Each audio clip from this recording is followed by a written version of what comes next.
ఒక నిజం చెప్పనా, ఈ ప్రపంచంలో ఎవడు ఆనందంగా ఉన్నాడు? ఎవ్వడు ఆనందంగా లేడు.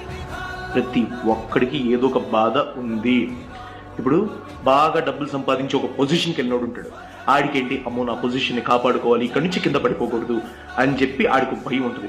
ఏమీ లేనోడు ఉంటాడు, ఆడేమనుకుంటాడు నేను పై పొజిషన్కి వెళ్ళాలి అనుకుంటాడు. డబ్బులు ఉన్నోడిది ఒక బాధ, డబ్బులు లేనోడిది ఒక బాధ.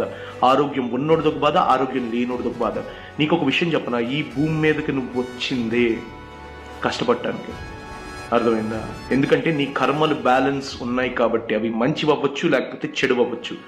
దేవుడు నిన్ను భూమి మీదకి పంపాడు వాటిని అనుభవించడానికి. అయితే చాలా మంది ఏమనుకుంటారంటే డబ్బుంటే హ్యాపీగా ఉండొచ్చు, బిందాస్గా ఉండొచ్చు, సుఖంగా ఉండొచ్చు అనుకుంటారు. కానీ ఒక్క చిన్న లాజిక్ చెప్తా ఇక్కడ. డబ్బులు ఉంటాయి, మనశ్శాంతి లేకపోతే ఏం చేసుకుంటావు? డబ్బులు నెత్తికేసుకుంటున్నావా? ఇప్పుడు డబ్బులు ఉంటాయి, ఏదో టెన్షన్ లోపల తెలియని ఒక యాంగ్జైటీ రన్ అవుతుంది, ఏం చేస్తావు?